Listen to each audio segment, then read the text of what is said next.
Paul in New City. What's up, Paul? Hey, how you doing today, Mike? Good. Yourself? Very good, thanks. Just want to touch on what Mike and Montclair was just talking about. As far as the local sports anchor, when I was growing up, I wanted to be a broadcaster. I went to broadcasting school and everything, and I think it was the most important position in New York at the time when Len Berman, Warner Wolf were all in those positions in New York. But now it's pretty much obsolete. I think what's happened with FAN, what's happened with the onset of ESPN and over the years. 25 years ago, before you guys had your talk show, that was the position. That was the most important position in New York. No question. And now I think as far as these other announcers, I mean, they're becoming. It's almost become obsolete. Well, I think, listen, as far as if you're talking about the 10 o'clock news, the 11 o'clock news, obviously in the old days, if you go back pre-ESPN, and remember, you're talking about a different world then. You're talking about a world that if somebody's 20 years old now, they don't even understand exists. You didn't see games on cable TV. You didn't have cable TV. You didn't even have cable yet. The games were over the air. Some games were still only on radio. You didn't ever see out-of-town games. So if you were like Lenny and you had the out-of-town service, which he had, then you really had a lot of highlights that no one else had. You get to see highlights of different things that you didn't see anywhere else. And you're right, that's where you went for your scores. Now, the world has changed dramatically. I mean, there are 4 million places to get scores. You can get scores instantaneously. You can now get them on your computer. You can watch every game live every night.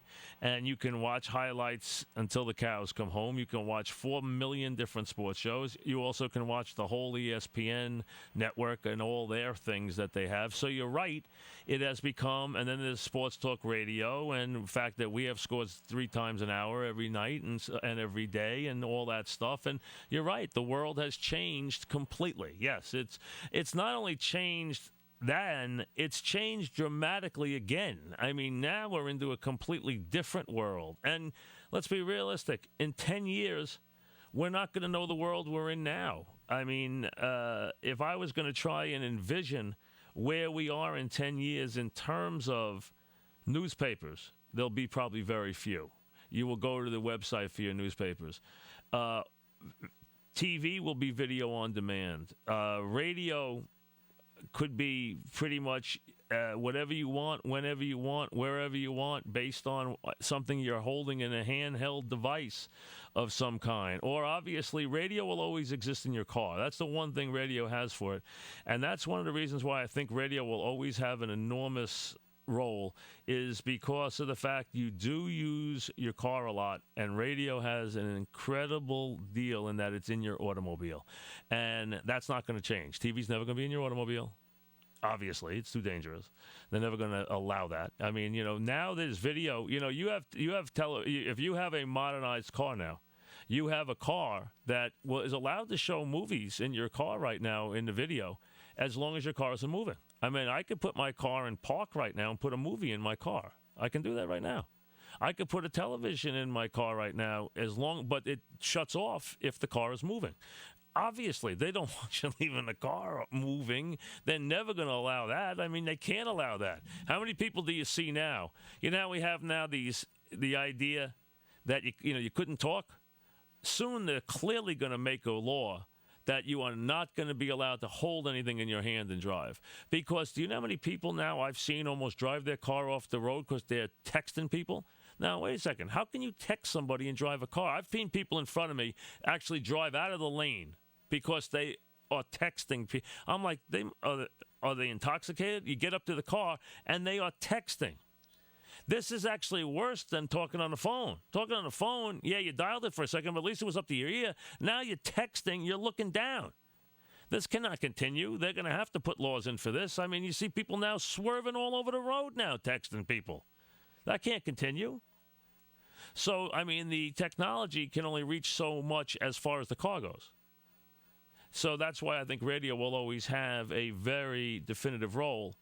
What form it's in, hey, let's be honest. I mean, we are seeing a tremendous change towards the computer and towards all these different handheld things and everything else and the instantaneousness of... And I think I mean, I think you will reach a point as far as video where you will have a central, and I don't think you're too far away from this.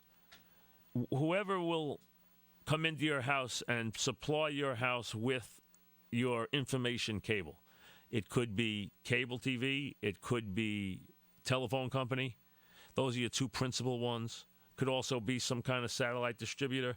Whoever brings your information line into your home will offer you, on your television, you will have some kind of panel in your living room or your whatever room you choose to put it in, and you will punch up for a fee whatever it is you wish to watch. You wish to watch a first-run movie that is in the movie theaters for the first time. It'll cost more than it does when it's been around for 6 months, but you'll be able to watch it in your home. Bing, bing, bing, it's $15. Bing, bing, bing, it's $19.99 to watch a first-run movie that came out last Friday, and then a month later it's $9.99, and then it's on sale for $4.99, whatever it costs. And there's going to be a menu where tonight I want to watch Portland play the Lakers, bum, bum, bum, press a button.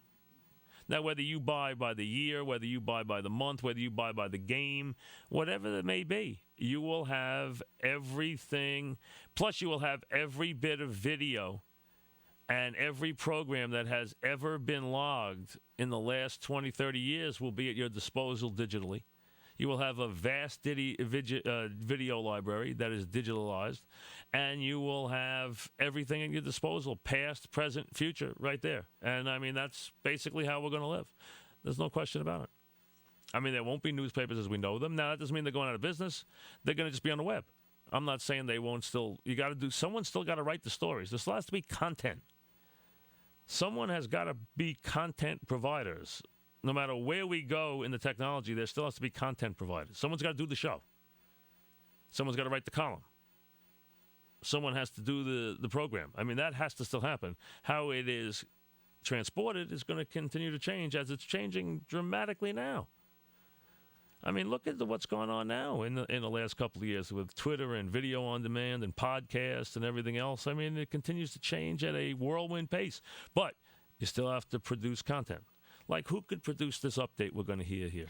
There's maybe one or two people alive who could have produced what we will hear, the way we will hear it in the next seconds. This will last. It could be going out from here through all different solar systems, on all different kinds of technology. Right now, this could be heard 20 years from now, dead ahead, at a press of a button. Here's the Make Man. WFAN.